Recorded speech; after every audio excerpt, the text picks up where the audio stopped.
Welcome to the Westport Library's database tutorials. This particular video is going to focus on using Academic Search Premier, which is a multidisciplinary database that's provided by EBSCO. The different academic disciplines that you'll find covered in this database include the sciences like biology, chemistry, engineering, physics, as well as some social sciences like psychology, religion, philosophy. So there are multiple disciplines that you can find here.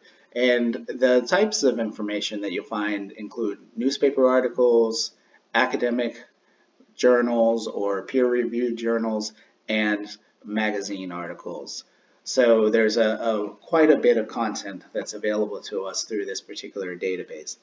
To access the database, you'll start at the Westport Library website, choose Resources, and then Research Databases.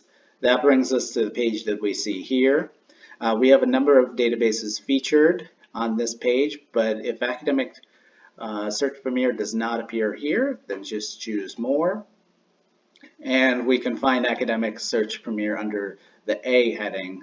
I'll click on the title and it'll take me to the page. Now, if you're in the library or connected to the library's Wi-Fi with your own device, then you should see this page immediately.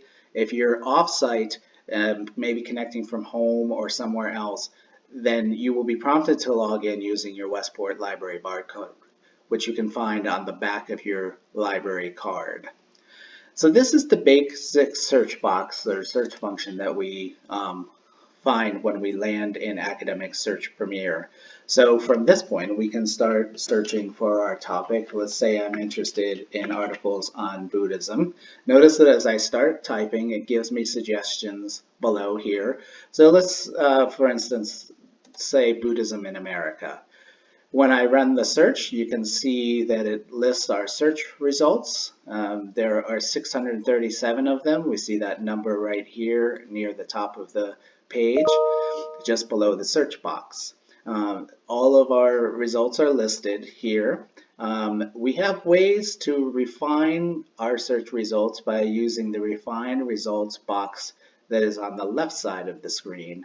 So for instance, if I wanted to limit this to just since, say, 1995, you notice how I'm grabbing the slider bar on the dates and then releasing that.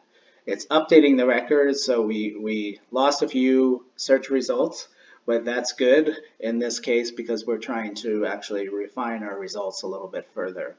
If we scroll down, we can then say we really want to focus on the magazine coverage, not academic journals or newspapers. So if we click on magazines, that's going to update our results. And notice that we now have 65 search results.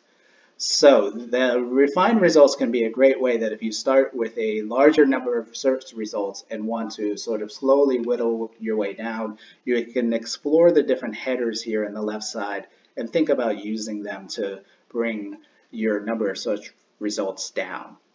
So I'm interested in this Buddhism in America cover story.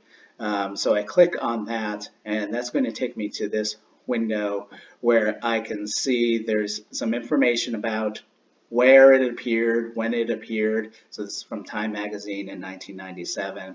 And if I scroll down, then I can see this is the transcription of that article in HTML format. Notice that just before the article starts, there's ways to listen to this. So if you want to listen to the audio as you read along, that's an option for you as well. The final thing that you might want to know that can be handy is that on the right-hand side, where under the header where it says Tools, these are all the different options that this database provides for you in terms of saving this information for later, or perhaps even sharing it with other people. So you can think about saving it to Google Drive, printing it, emailing it, downloading it. So there are multiple options that you can choose from. If you have questions about this database or any other library database, you can always stop by the reference desk and talk to one of our reference team members about your questions. You can also email us at ref@westportlibrary.org.